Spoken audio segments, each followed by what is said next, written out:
When Debbie and I passed this law, it included everybody, not just seniors. And so what happened was we said, okay, you know how much it costs to make that insulin drug for diabetes? Cost. It was invented by a man who did not patent it because he wanted it available for everyone. I spoke to him, okay? It's just the latest in a series of gaffes made by the President of the United States. Joe Biden was addressing a crowd of supporters in Hallandale Beach in Florida when he made a pretty bizarre blunder. While pumping up his administration's Inflation Reduction Act, he spoke about the impact it would have on those who have diabetes. How many of you know somebody with diabetes and needs insulin? Do you know how much it costs to make that insulin drug for diabetes? It was invented by a man who did not patent it because he wanted it available for everyone. I spoke to him, okay? The problem was the two men awarded the Nobel Prize in medicine for their discovery of insulin. So Frederick Banting and Professor John James Richard McLeod died before Joe Biden was even born. Mr. Banting died in 1941 and Professor McLeod died in 1935. Joe Biden wasn't born until 1942. Neither of those men were named on the patent because they felt it was unethical.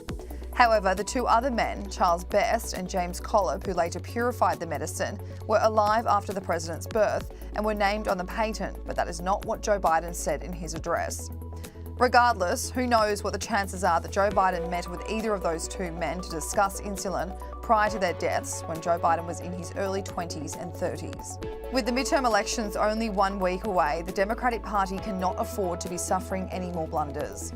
Joe Biden copped a lot of backlash last month when he called out the name of a recently deceased congresswoman, thinking she was in the room. And I want to thank all of you here for including bipartisan elected officials like Representative Governor, Senator Braun, Senator Booker, Representative Jackie. Are you here? Where's Jackie? I don't think she was here. Republican Congresswoman Jackie Walorski had been killed in a car accident the month before. The president had known this. In fact, he had released a statement at the time of her death where he and Jill Biden sent their condolences to the family.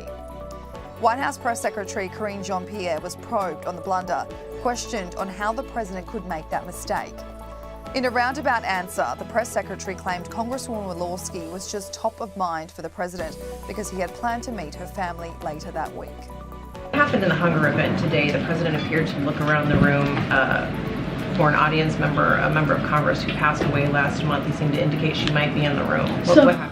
So the president was, as you all know, you guys were watching today's event, a very important event on food insecurity. The president was naming the congressional champions on this issue and was acknowledging her incredible work. He had already planned to welcome the Congresswoman's family to the White House on Friday. There will be a bill signing in her honor this coming Friday. So, of course, she was on his mind. She was of top of mind for the president. He very much looks forward to discussing her remarkable legacy of public service with them when he sees her family this coming Friday.